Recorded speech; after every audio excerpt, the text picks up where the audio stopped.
अस्सलामुअलैकुम students, welcome to chemistry सीखो। ये इक्विलिब्रियम की 9वीं वीडियो है और इस वीडियो में हम लोग डिराइव करने जा रहे हैं रिलेशन रिएक्शन कोशेंट के बीच, ठीक है, इक्विलिब्रियम कांस्टेंट और गिब्स एनर्जी के बीच, ठीक है। इन तीनों क्वांटिटीज़ के बीच में क्या रिलेशन होता है और कैसे गिब्स एनर्जी रिस्पॉन्सिबल होती है, इसके ऊपर हम लोग डिस्कशन करेंगे। तो वीडियो को एंड तक देखिएगा ताकि आपको पूरी बातें समझ में आ सके। तो चलिए शुरू करते हैं। तो सबसे इम्पॉर्टेंट जो इसमें बात होती है वो ये होती है कि जो इक्विलिब्रियम कांस्टेंट की वैल्यू होती है ये डिपेंड नहीं करती किसके ऊपर, रेट ऑफ रिएक्शन के ऊपर, ठीक है। इस बात को याद रखना है कि इक्विलिब्रियम कांस्टेंट किताबों में केसी भी लिखा रहता है। इक्विलिब्रियम कांस्टेंट के लिए तो हम केसी भी कह सकते हैं, KEQ भी कह सकते हैं। तो इक्विलिब्रियम कांस्टेंट की जो वैल्यू होती है वो रेट ऑफ रिएक्शन पर बिल्कुल भी नहीं डिपेंड करती। वो किस पर डिपेंड करती है? वो एक थर्मोडायनेमिकल क्वांटिटी पर डिपेंड करती है जिसको हम लोग बोलते हैं क्या, गिब्स फ्री एनर्जी, ठीक है। गिब्स फ्री एनर्जी बेसिकली वो एनर्जी जो होती है जो रिमेनिंग रह जाती है जिससे कोई भी प्रोसेस होती है, ठीक है। तो अब हम देखते हैं, हमने थर्मोडायनेमिक्स में स्टडी किया था कि गिब्स फ्री एनर्जी की 3 वैल्यूज़ पॉसिबल है, ठीक है। गिब्स फ्री एनर्जी एक स्टेट फंक्शन है, तो इसका हमेशा हम लोग क्या यूज़ करेंगे, चेंज कैलकुलेट करते हैं, ठीक है। तो डेल्टा जी की 3 वैल्यूज़ पॉसिबल है। पहला है हमारा पॉजिटिव वैल्यू, दूसरा अगर हमारे पास निगेटिव वैल्यू हो, और तीसरा है हमारे पास अगर ज़ीरो हो, ठीक है। तो सबसे पहले हम निगेटिव वैल्यू की बात करते हैं। तो अगर डेल्टा जी किसी इक्वेशन के लिए निगेटिव आ रही है, किसी रिएक्शन या किसी प्रोसेस के लिए निगेटिव आ रही है, तो इसका मतलब जो रिएक्शन हो रहा होगा वो क्या होगा, स्पॉन्टेनियस हो रहा होगा। स्पॉन्टेनियस होने का मतलब कि खुद से हो रहा होगा, उसको कराने की कोई एक्सटर्नल फैक्टर की ज़रूरत नहीं पड़ेगी, ठीक है। और किस डायरेक्शन में प्रोसीड हो रहा होगा, वो फॉरवर्ड डायरेक्शन में प्रोसीड हो रहा होगा, ठीक है। तो रिएक्शन किस डायरेक्शन में प्रोसीड हो रहा होगा, फॉरवर्ड में। दूसरा केस हमारे पास क्या है कि डेल्टा जी जो है उसकी वैल्यू क्या हो, पॉजिटिव हो। डेल्टा जी अगर पॉजिटिव है तो ऐसे केस में मान लेते हैं कि हमारे पास एक रिएक्शन है जो कि इक्विलिब्रियम पर है, C+D। अभी इसको इक्विलिब्रियम पर नहीं मान रहे बल्कि रिवर्सिबल रिएक्शन मान रहे हैं, ठीक है। तो इस रिएक्शन के केस में डेल्टा जी हमको जो मिल रही है वो क्या मिल रही है, पॉजिटिव, यानी change in Gibbs free energy positive मिल रही है। तो ये जो रिएक्शन होगा वो क्या हो जाएगा, नॉन स्पॉन्टेनियस हो जाएगा। मतलब इस रिएक्शन को प्रोसीड कराने के लिए हमको बाहर से एनर्जी देनी पड़ेगी, ठीक है।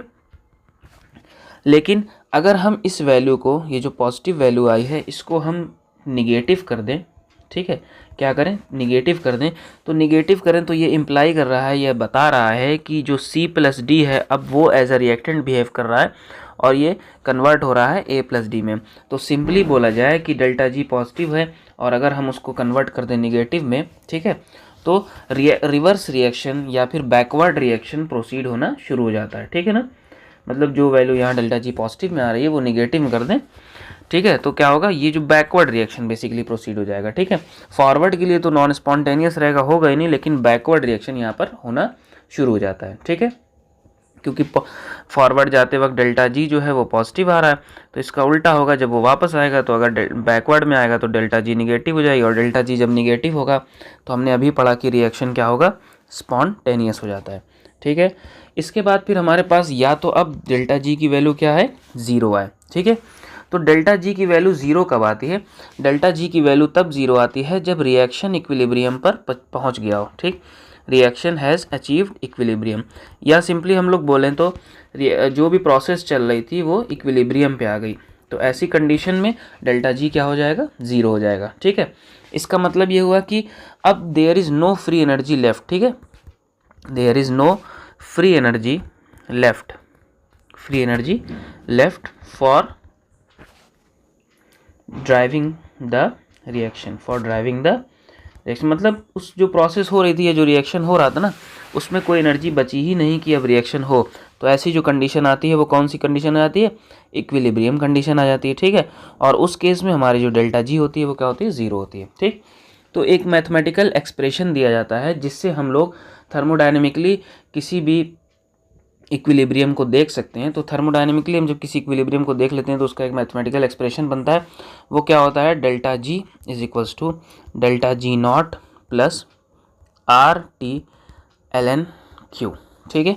जहाँ पर ये जो डेल्टा जी नॉट है ये क्या है, गिब्स फ्री एनर्जी है स्टैंडर्ड कंडीशन में, Gibbs free energy at standard condition. या फिर हम लोग इसको ना सिंपली क्या कह सकते हैं कि ये हमारी क्या हो गई, स्टैंडर्ड गिब्स एनर्जी हो गई, क्या हो गई, स्टैंडर्ड गिब्स एनर्जी।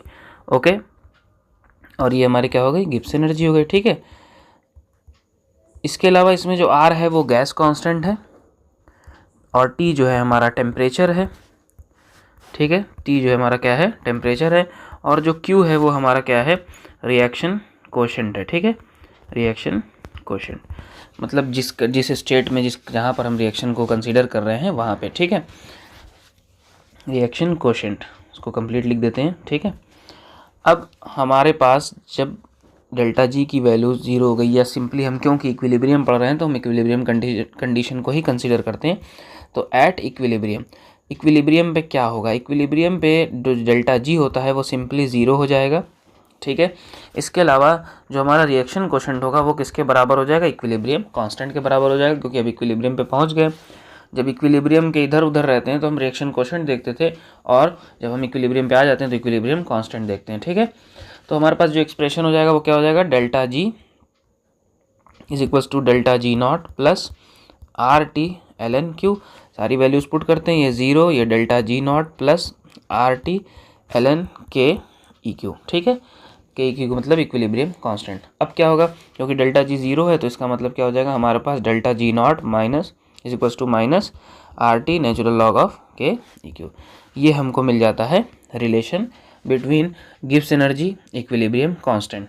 ठीक है, अब इसको हम चाहें तो एक्सपोनेंशियल फॉर्म में भी लिख सकते हैं। तो एक्सपोनेंशियल फॉर्म में अगर हम इसको लिखेंगे तो हमारे पास ये हो जाएगा L N K is equals to minus delta G upon R T, delta G not upon R T, या फिर सिंपली के इज इक्वल्स टू ई के ई क्यू, बल्कि हम लोग ले रहे हैं तो के E Q E minus delta G not के पावर में है ये। ठीक है, ये हो जाता है हमारा एक्सपोनेंशियल फॉर्म। अब ये क्या सजेस्ट कर रहा है, ठीक है, ये जो इक्वेशन है ये हमको सजेस्ट कर रहा है, बेसिकली ये इक्वेशन है K E Q is equals to exponential delta G not upon R T. ये हमको बता रहा है कि कब कौन सी कंडीशन में क्या होगा। जैसे अगर मान लें हम कि अगर कोई केस ऐसा आता है जहाँ डेल्टा जी नॉट जो हो क्या हो, 0 से कम हो, दैट मीन्स कि जो minus delta G not upon R T है ये वैल्यू क्या हो जाएगी, पॉजिटिव हो जाएगी। ठीक है, ऐसे केस में ये क्या हो जाएगी, पॉजिटिव हो जाएगी, और इसका मतलब क्या हो जाएगा कि जो रिएक्शन होगा वो क्या हो जाएगा, स्पॉन्टेनियस हो जाएगा। ठीक है, रिएक्शन विल बी स्पॉन्टेनियस।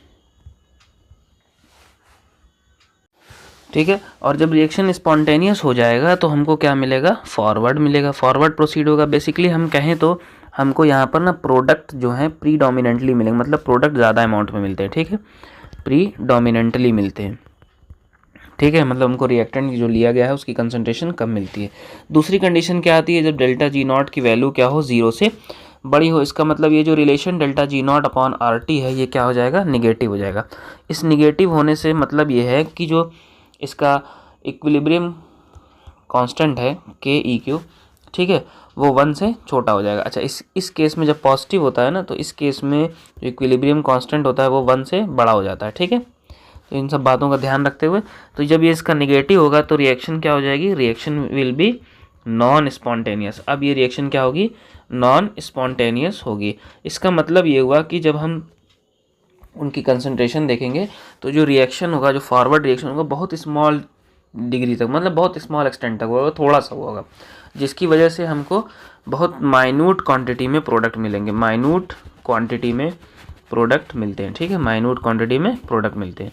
इसका मतलब ये हुआ कि बहुत थोड़ा सा रिएक्शन हुआ। ठीक है, और थोड़ा सा प्रोसीड होगा। तो हमारे पास दो कंडीशंस आ जाती हैं, कौन कौन सी, डेल्टा जी जब पॉजिटिव हो और डेल्टा जी जब क्या हो, निगेटिव हो, डेल्टा जी नॉट निगेटिव हो। ठीक है, तो हम इससे बेसिकली क्या डिटरमाइन कर सकते हैं कि रिएक्शन स्पॉन्टेनियस होगा या फॉरवर्ड जाएगा या बैकवर्ड जाएगा।